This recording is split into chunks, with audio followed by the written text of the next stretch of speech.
Assalamu alaikum. You know, the number one myth in Pakistan is for all overseas Pakistanis is when once they go leave from Pakistan, they don't even care about Pakistan anymore. In fact, they don't never even think about back about their country. I wish all the expats, the overseas Pakistanis, work with the Pakistani people and they can empower them and we can all get rid of all the problems in the country. By the way, that's a myth. I'm going to prove it wrong. You don't have to listen to me anymore on this one. I have been talking for long. However, today my guest is Sami Khalik. He is from Houston, Texas. He moved out from Pakistan when he was at age 3, like a kid. He doesn't probably even remember when he lived in Pakistan. However, look at this. He is a chairman of Stark Industries since June 2014, CEO of CG Studio, and co-founder of Independent Gameware Studios. He built a lot of games, Rotary Club, and chairman of technology and Rotary. Look at this, how much TEDx in Houston he's involved and many other things. Look at his LinkedIn profile, study it, and add him as a connection. You want to know this person, my guest today. And here is a Facebook profile, Sami Khalik. And if you look at that he has a member of Rotary Club here, a managing director of Houston Young Professionals. And we spoke very recently. I don't know him for a long time. I'm being very honest with you. We spoke maybe a week ago and he watched one of my interview.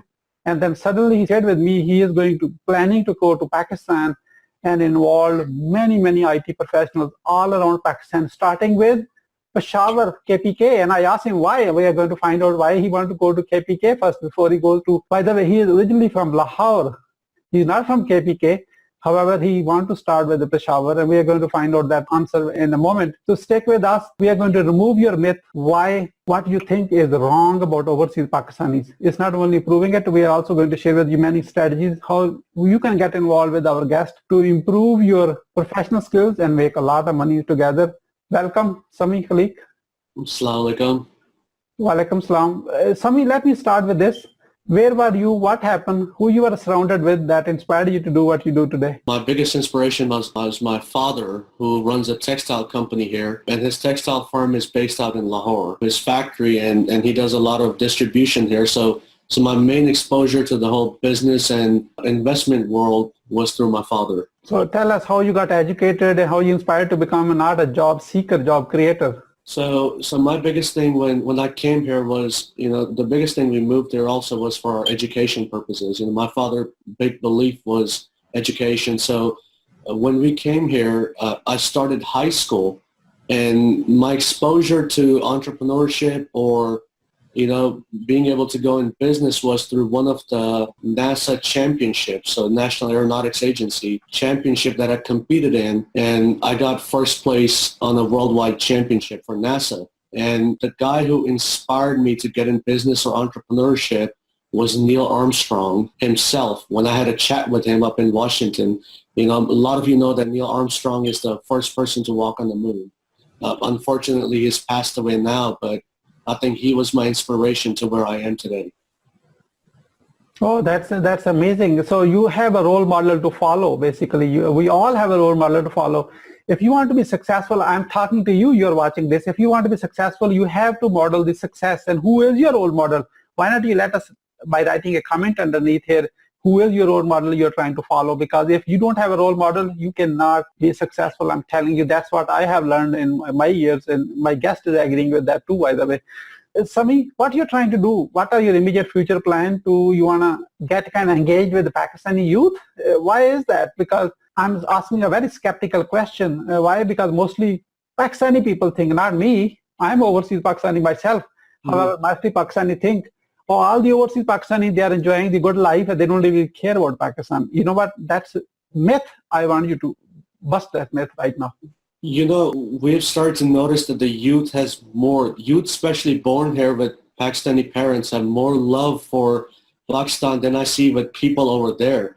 Jitna yahan pe 14 August ke dauran, all the festivals we have, I would say we have over 10,000 people pour out to celebrate Pakistan. We have a concert that's held with over 30,000 people. They bring out, 5 to 6 singers from Pakistan just to show the love for Pakistan. And I think my big thing here is that I want to invest my time in Pakistan and, bring it to the world level. Pakistan has all the talent in the world. I just think that lack in promoting it And people over here, it's their duty to promote Pakistan to people in the States. So, I think we're just doing our due diligence of where our parents and where our roots are from. That's amazing. Thank you so much. In fact, let me tell you, the people from Pakistan, they think that we don't really care about you. No, we do care. Let me tell you, 24/7. However, here's the one issue. I'm talking to you, you're watching this. Mostly people from Pakistan say, yes, I'm going to do it, but they don't do. They are lying to themselves. We are only looking for authentic, 100% original, authentic people with integrity. Hard to find. If you know some people, invite them to this interview and then connect with us. That's what we are looking for. There's 222 million people, or maybe even more than by the time I said it, because our population is growing very fast. We are looking for only 1 million people. Only 1 million people, because if we know if we can find the original, authentic 1 million people who really want to do whatever it takes to make it happen, they are a true finisher. They want to really grow and touch the kind of moon. Basically, no one can stop. And then once we have those 1 million people, then we can actually grow the nest after that. So this is a very small set. It's a 0.5% of, not even a 1%, 0.5% of our whole population. And Sami, I know youth want to know, what are the 3 actionable steps you would recommend them to actually get involved to become a successful from Pakistan? Number 1 would be get on social media. Bring exposure out to the public, because as you know, social media is what's happening in today's marketing world. Number 2 would be if you're a freelancer, you all need to start working together with other freelancers and build a specialized group. And third would be to start reaching out to people overseas. Reach them out on LinkedIn, ask for help. I get hundreds of Pakistani students reaching out to me on Facebook, and I'm more than happy to answer any questions they have on what they need to do and how they can come here or how they can bring their business here. So I would say that those are the 3 big things, social media, again, asking questions, and then reaching out to other Pakistanis if you're a freelancer or a student to build a coalition or build a team. I would like to just clarify, because I know my audience. I say being on a social media, you need to put your own picture, not a fake picture. Put your own real name. Okay? Because I see that many are a king and princes. Their parents put their real name as like whatever the name is. Make them proud. Just say the name. You have zero input in choosing your own name. I know that. So use your own name. Be authentic to yourself and put your own picture. I see the youth, Pakistani male, boys, they put a kid, like a lady's picture, a female. I don't know why they want to do it. And also make sure what you post on your social media, it's representing you. Okay? So don't put some, I would say, stupid things which are really going against you. No one will connect with you and you cannot be successful. I'm telling you right now, you can't be successful when you post stupid stuff on your profile and then they think nobody want to talk to business with Mia, because everyone look at your Facebook profile first before they even connect with you, and they have any desire to do business with you. That's the first thing. You want to be 100% authentic. It's you, and create a LinkedIn profile the same way you have created a Facebook profile. In fact, let me tell you, it's a reverse process. I want you to create a LinkedIn profile first. You fill up your whole education and experience and what you have done and everything, because it's like a kind of your online resume. Then copy over the same thing to the Facebook profile. It's very important for you, because if you don't write anything, what you have studied, which university you are from, nobody will talk to you because they don't know who you are. They want to know you. They never met you. You want to make sure your social media information is authentic. Don't lie. Whenever you're lying, you're hurting yourself, not to anybody else. No one. You can't fool anybody, by the way. This world is too advanced these days. They know this person is not real. They don't want to talk to you. I was just going to add to what you were saying. If you're applying jobs here, especially applying for colleges or universities in America, or even looking for investment, the biggest thing to look at nowadays is your social media profile. You can actually now get rejected in universities or job offers if you don't have authentic information online. So I just want to validate what you were saying is very, very true and powerful. Yeah, yes, thank you. Thank you for adding the job and foreign scholarships and loans, incubator, investments, angel investors. I have a great idea. I have a great app. I'm looking for investors. First, you need to work on yourself so people can get to know you on a personal level without even calling you first. They say, nobody call me. Why? Because they already looked at your online. They don't like the information you put it online. Okay, it's enough said. I want you to be authentic, 100%. Then the next thing is they say, oh, yeah, I know everything. No, you don't know everything. I'm telling you, I don't know everything myself, even after working 20 years. I'm going to ask my guest too. There's no way you can be a master of everything. Pick your one specialized skill, whatever you're good at it, and the other your weaknesses. Let's say you build an app. Okay, I'm just making the example. If you're good in app, are you creating an interface? Or you're a good programming? These are two different skills. People look at beautiful apps. The designers, UI, like a user interface, they have a different skills than the programming. The programming is your partner. If you are a good designer, then you need to have another partner who is good in coding. Okay, and third kind of could be integration with other parties and some whatever. I'm just making the example. If you make the website, there are so many things. Once you design the website, someone is writing the plugins, and someone knows the WordPress installation. The third one is knows how to make the website SEO. Like you make the whole team, so that way the 3, 4, 5 people team. Small team doesn't have to be like a 20, 50 people team, because then you need to learn how to manage them too. So if you are like a friends, especially from a university or college, 3, 4, 5 like-minded friends, they all have a different skill, they complement each other. Now you can actually come, okay, we are the company, it's not me, because me, nobody listen to you, by the way, because one person is not reliable. Once you have a team, there's a huge power in a we than I. So you work as a 2, 3, 4, 5 people team, then apply for, okay, here is our Facebook page and here's our company information, and these are the like 4 or 5 people, and we are specialized in this and this and this. Then you go to the guest like Sami or anyone else who is investing into those incubators. You connect with them, they will invest in you and you can produce results, by the way. Then you can get a lot of projects from overseas and real collaboration. It's very important, especially in the investment, like you said, people want to see you. Nowadays they no longer want to, it's not about the money anymore. People are investing in people. So when I'm giving any money, I'm not giving money on your idea. I'm giving money on how much I think you can make it come true. So I think what you said is 100% fact in today's market. Okay, I moved to Canada in 1996. I migrated and my first boss, her name was Faye Barron. Mm-hmm. She told me, Sadiq, you have to have a big mouth here to learn anything. I said, what do you mean big mouth? I didn't even understand what the big mouth really mean. And at the end, it was really meaning was, I have to ask for everything what I know. Until you ask, nothing will happen. I cannot forget even 20 years later how much that one thing I learned from my first boss has helped me. If I'd never asked, what's the answer? No, because if you don't ask, nothing will happen. It's a 100% guaranteed no when you don't ask anything. However, you need to learn how to ask for the right thing. What I say all the time is you need to learn only one skill in your life. Everything else is very easy to learn. Until you know this one skill, your success is too far from you, by the way. This skill is how to ask the right question to the right person at the right time. That's the key. You need to know how to ask for it. Learn that how to ask the right question. There's a way to ask certain things to a certain person at the right time. That's how you can connect with people which are way higher in success than you. You don't want to connect with the broke people, by the way. Why? Because they can't help you. There are too many. There's no insult to broke person. But however, you want to grow, you need to connect with people with a much higher success. That's why I connect with a lot of guests, because I want to learn from them just like you're trying to learn from me. I'm learning from the guests right at the same interview, by the way.